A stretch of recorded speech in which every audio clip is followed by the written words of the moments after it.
So once upon a time, in the heart of a savanna, glowing garden sunlight, lived a little lion cub named Simba.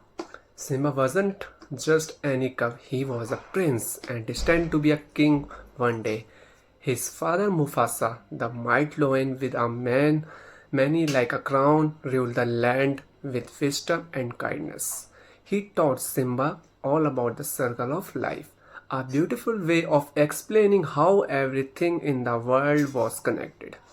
So just like a sun sets to make for the moon and the grass feeds in the zebra, everything had its place and purpose. Simba's best friend was Nala, a playful little lioness with fur as golden as the setting sun. Together they exploited the savannah, chases butterfly, just like the sun sets to make way for the moon and the grass field the zebra. I think that everything had its place and purpose. Simba's best friend was Nala, a playful little lioness with fur as golden as the setting sun. Together they explored the savannah, chased butterfly and pounced on imaginary enemies. They were inseparable, two little adventures with the whole friends ahead of them. One day Simba, sneaky Uncle Scar, a cunning lion with a dark mane, decided he wanted to be king instead of Simba. He tricks Simba, his father, into a dangerous stampede of wild beasts. Mufasa trying to save Simba, but got caught in the rushing herd was tragically lost. So Simba was very sad and scared. He ran away from the Pride Land, his home, feeling alone. He stumbled into a lush jungle far away from everything he knew. There he was found a Timon and Pumbaa, a meerkat and war dog, who lived by the motto Mukana Matana. No worries, Timon and Pumbaa, though different from Simba, care for him like family.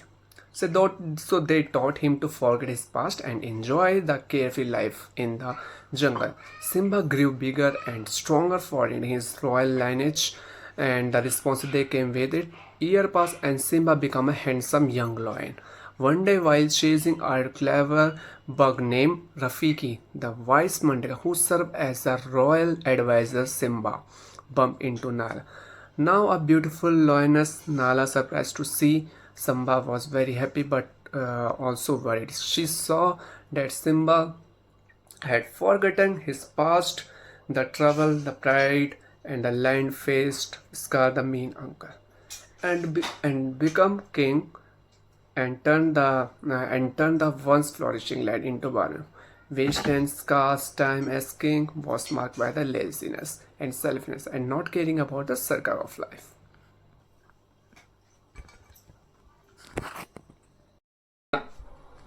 Nala begs Simba to come back and be the true king.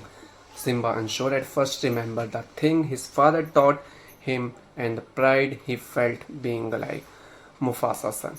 He realized that he couldn't ignore his responsibility and let Scar keep running the Pride Lands. With new courage and Nala by his side, Simba journeyed back home.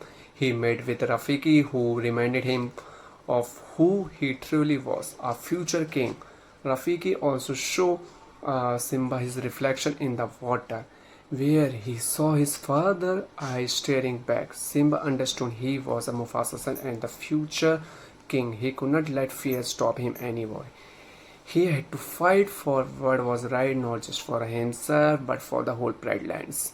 Simba returned with a roar, challenged Scar for the kingship. A big fight happened, and Simba remembering his training and fighting with the courage of a true king. Scar, weakness by a year of laziness, was eventually defeated. With the Scar gone, Simba climbed a bright rock.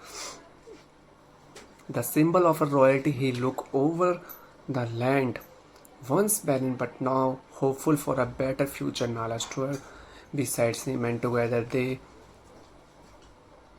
began to fix the time Scar had caused. Simba, remembering the circle of life, knew everyone had a role to play. He restored the balance in the Pride Lands and balanced prides, allowing the animal to live in peace and harmony.